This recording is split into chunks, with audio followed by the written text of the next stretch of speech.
I got so much motherfucking design on right now.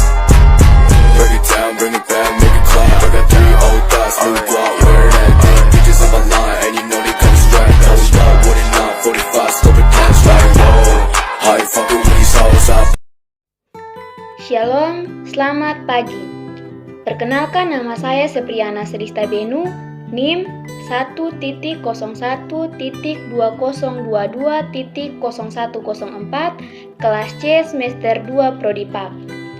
Video ini saya buat untuk memenuhi tugas mata kuliah Sejarah Gereja Indonesia tentang periodisasi sejarah gereja di Indonesia. Periodisasi sejarah gereja di Indonesia adalah usaha membagi-bagi masa sejarah itu atas periode atau batas-batas waktu tertentu. Cara pembagian periode itu ada bermacam-macam.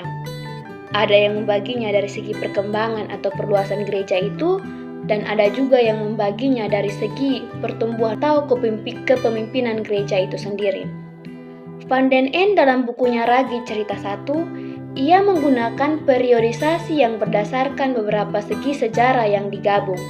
Sehingga dengan demikian, ia membagi sejarah gereja di Indonesia atas 2 zaman besar, yakni yang pertama tahun 1522 sampai tahun 1800. Pada periode ini, negara Portugis dan VOC memainkan peranan penting dalam perluasan dan pemerintahan gereja, dan di pihak lain, pekebaran Injil diselenggarakan oleh suatu lembaga gereja yang membawa serta bentuk ibadah dan ajaran yang berlaku dalam gereja itu. Pendekatan terhadap agama dan kebudayaan yang mereka temukan di Indonesia bersifat negatif semata-mata.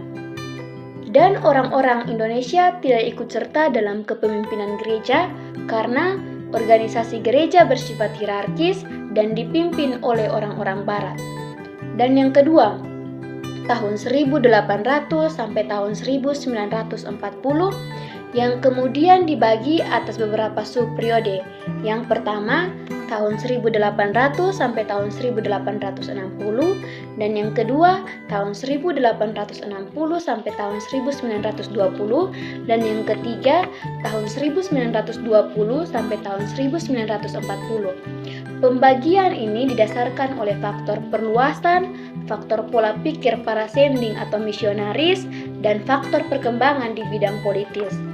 Faktor-faktor ini berlaku bagi sejarah gereja di Indonesia karena dilihat sebagai suatu kesatuan. Sekian dari saya, terima kasih, shalom.